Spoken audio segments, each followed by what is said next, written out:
Bem-vindo ao Clássico de domingo, trio de ataque em direto na RTP3, RTP África e RTP Internacional. O Futebol Clube do Porto perdeu em Paços de Ferreira, a primeira derrota da equipa de Sérgio Conceição no campeonato. Que não houvesse ninguém da estrutura do Porto, enfim, o Sérgio Conceição não será a pessoa mais indicada para isso, porque já se sabe que é um intempestivo, mas ninguém protegeu os jogadores, ou seja, ninguém tentou afastar os jogadores da equipa de arbitragem. E eu julgo que o José Sá, independentemente do que possa ter dito, eu acho que ele leva o cartão vermelho porque ele dá umas palmadinhas nas costas ao Bruno Paixão. Como se pode ver agora neste momento. E cumprimenta ele o vai lá, árbitro, cumprimenta e a seguir dá-lhe umas palmadinhas nas costas. Não, mas foi por palavras. Diz qualquer coisa Foi por palavras. e vai de cartão vermelho. Então e não há ninguém da estrutura do Porto para afastar os jogadores mas dali. estava o Luís Gonçalves, como vês, estava o Luís Gonçalves. Sim, mas não fez nada. Mas o ambiente não está. O ambiente, apesar de ser um ambiente tenso, fruto até do próprio jogo e da derrota do Porto, é um ambiente calmo. Ninguém está ali a mandar bocas a ninguém, ninguém está ali a agredir ninguém.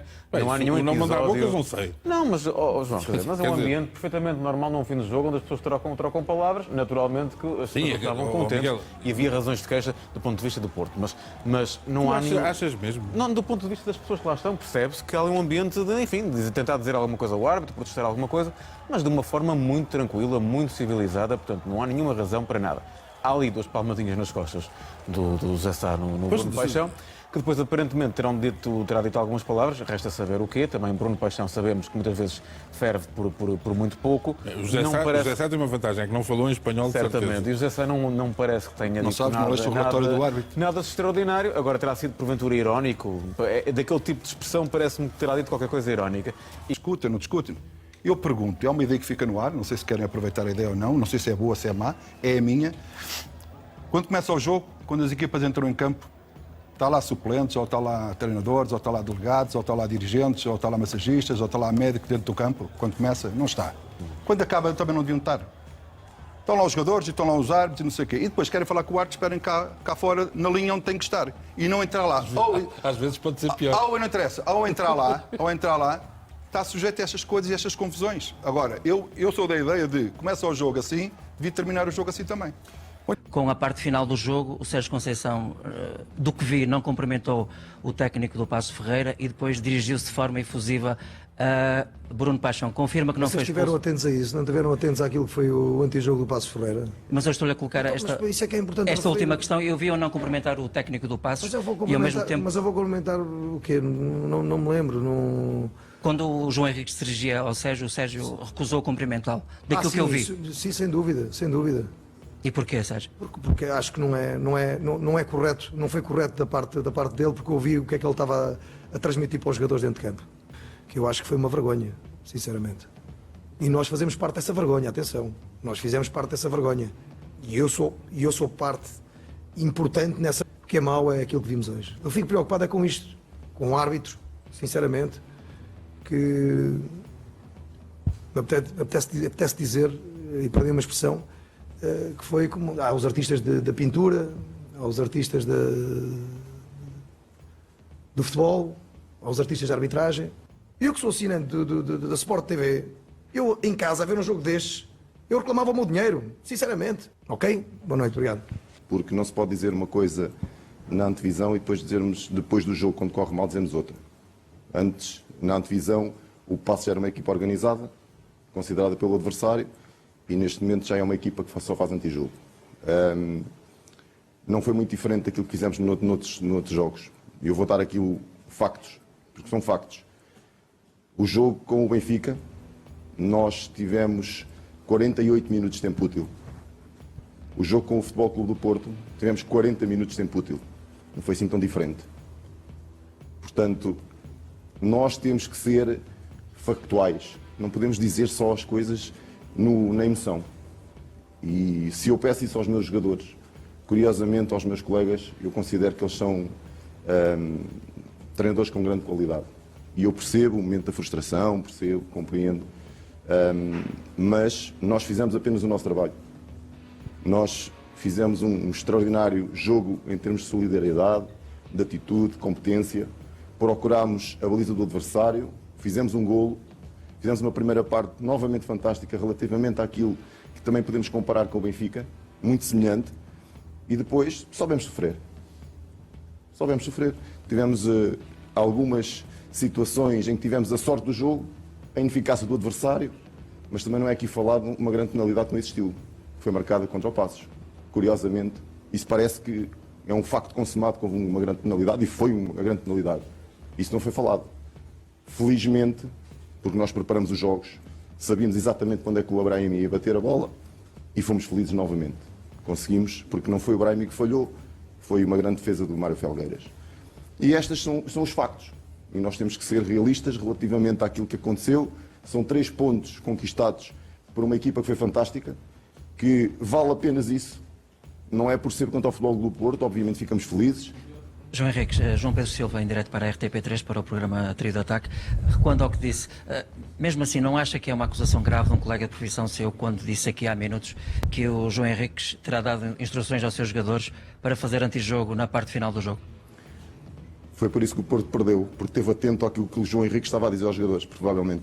Devia estar mais atento àquilo que os jogadores do Porto estavam a fazer e dar instruções lá para dentro para o Porto ser melhor. Se calhar foi por isso. Não pode ter dito isso só por uma simples razão. Se existisse uma câmara e um microfone comigo, seria mais um facto que eu não disse a ninguém para se deitar para o chão, não disse a ninguém para simular lesões, não disse a ninguém nada disso. Nós estávamos cansados. Tínhamos jogadores, 3 jogadores, que estavam com poucos minutos de jogo, estavam com câimbras. Estavam exaustos, porque o Porto obrigou-nos a isso.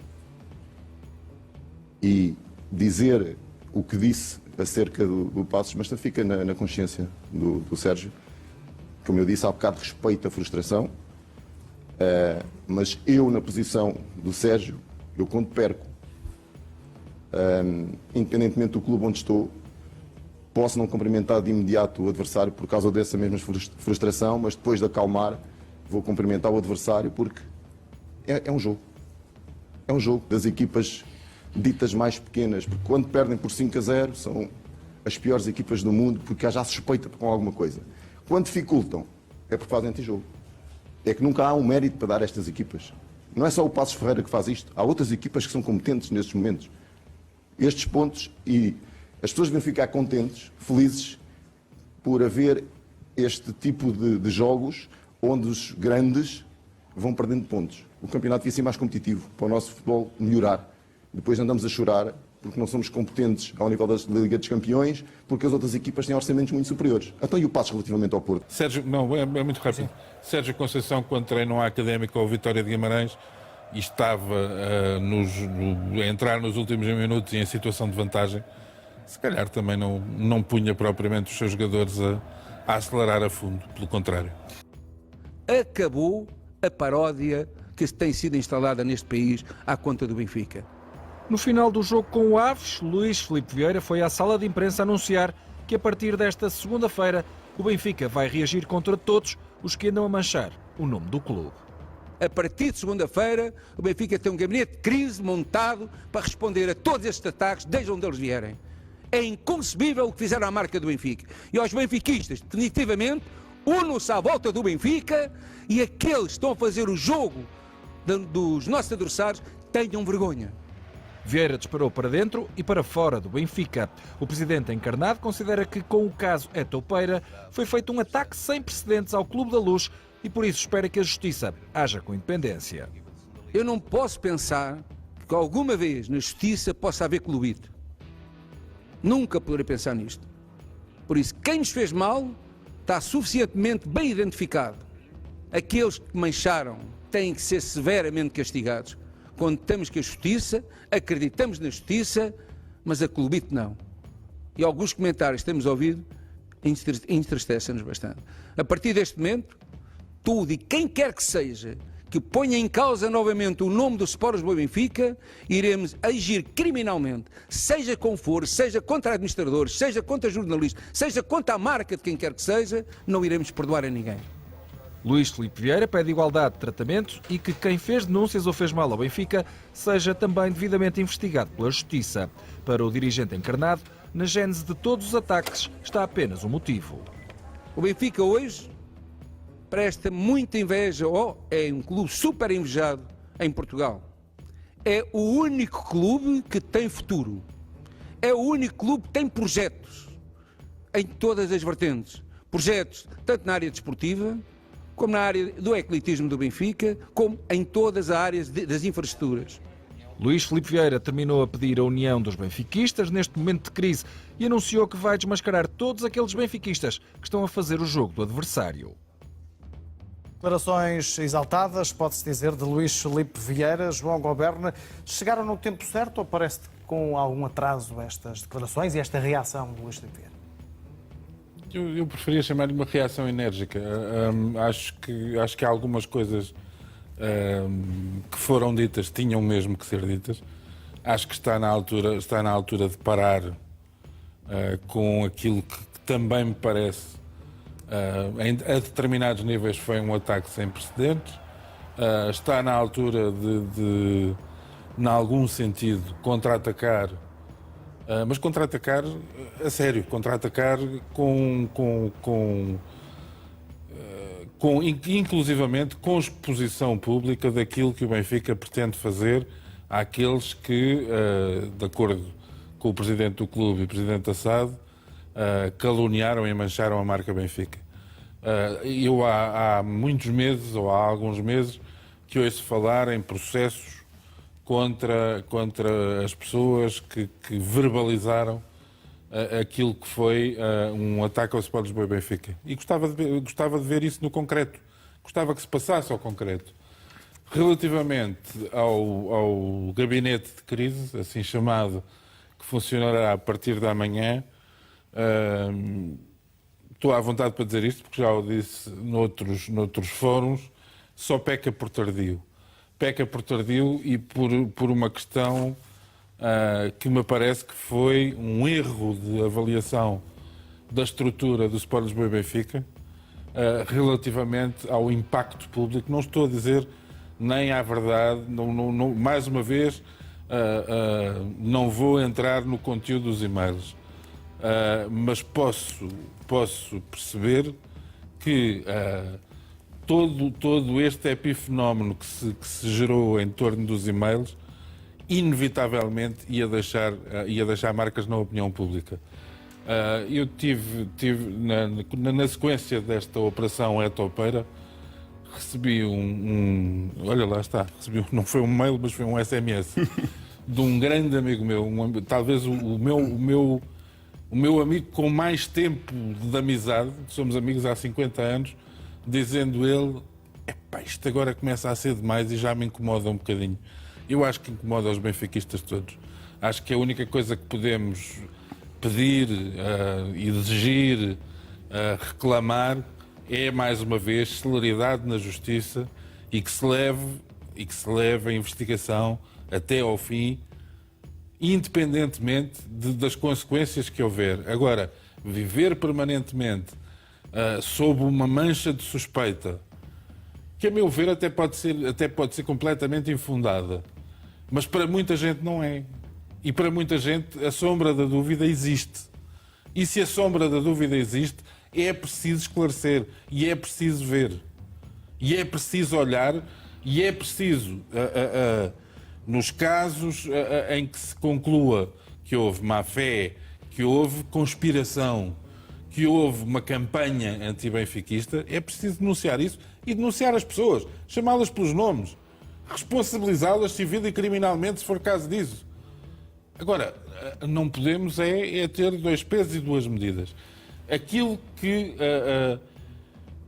gostava de deixar claro que, no meu entendimento, eu não sou um jurista, mas tenho algum conhecimento, aquilo que se passa com a Operação Etopeira, aquilo que está em causa é um problema de violação de segredo de justiça.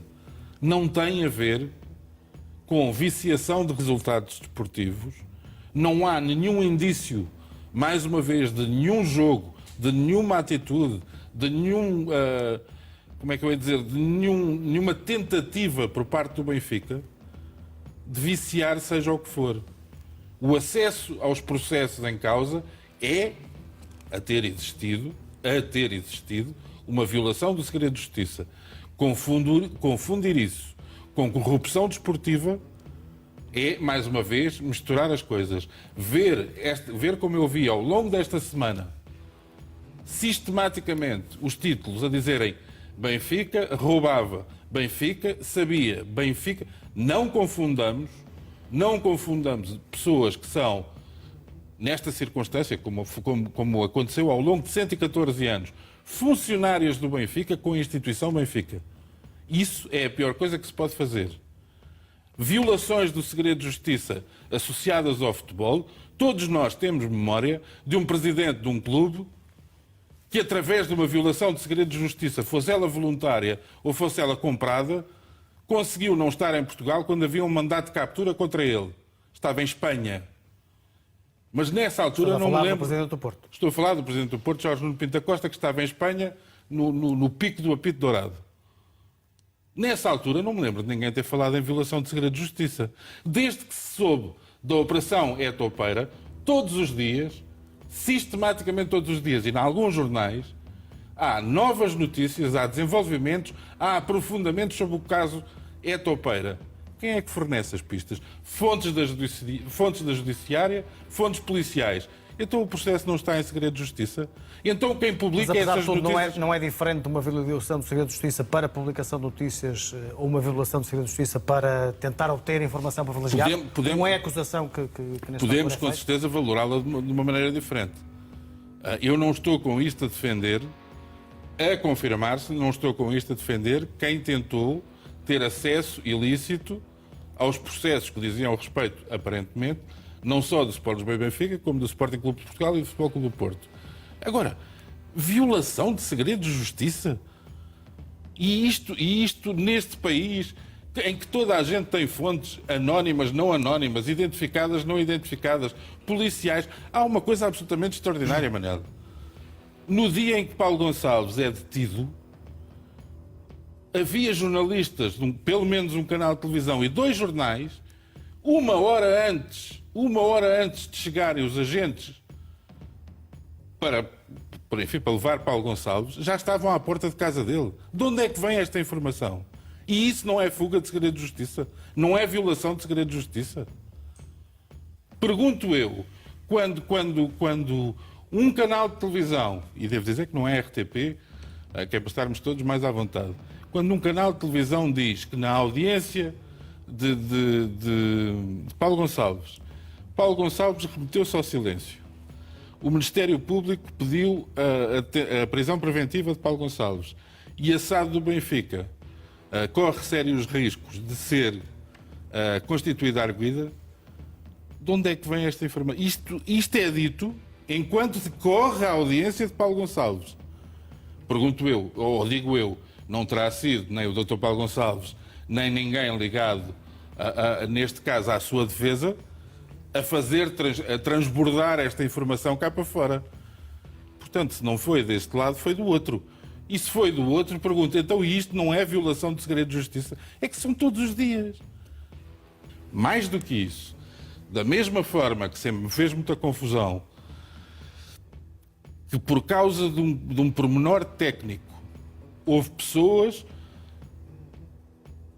que factualmente praticaram os atos que lhe eram imputados, mas não puderam ser julgados porque as escutas foram consideradas ilegais. Dessa mensagem de Luís Filipe Vieira. Tenho o maior respeito e a maior admiração pessoal por Luís Filipe Vieira. Não é ele, apesar disso, que vai alterar aquilo que eu entendo que é uma tradição democrática do Sport Lisboa e Benfica, que, ao contrário de outros clubes, que das duas uma, ou têm eleições unitárias que são plebiscitos, ou têm assembleias gerais para silenciar as oposições do clube, eu continuo a acreditar que no Benfica há direito a quem não concorde com os presidentes. E, mais uma vez dizendo, não sendo candidato à presidência do Benfica, não sendo candidato a funcionário da BTV, não sendo candidato a uma autarquia local, não tendo uma agenda própria, nem no campo político, nem no campo desportivo, nem em campo absolutamente nenhum, eu, sempre que for caso disso, continuarei a discordar daquilo que disse o meu presidente. Mas deixa-me dizer uma coisa. Miguel, a certa altura, falou ali em pirueta intelectual.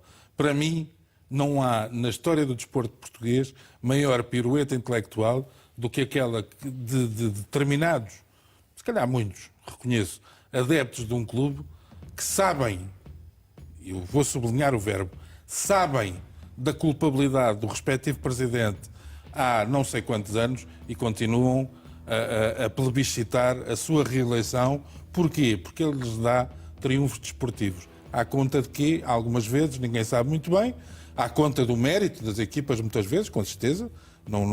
Eu não belisco a instituição Futebol Clube do Porto. Agora, Jorge Nuno Pinto da Costa não pode aparecer da auréola. E as pessoas que sempre invocaram o problema técnico das escutas para não haver uma condenação civil de Jorge Nuno Pinto da Costa não podem agora andar a mudar de opinião e a achar que uma escuta é como as denúncias anónimas. Há escutas boas e escutas más. Não há. Tem que haver um critério nessas coisas. E há escutas finalmente, também. finalmente, e isto é mais genérico, não é dirigido a ninguém em especial. Este país definitivamente bateu no fundo quando há funcionários judiciais que alegadamente vendem a sua ética por camisolas e bilhetes para jogos. É que cada vez está mais barata a coisa.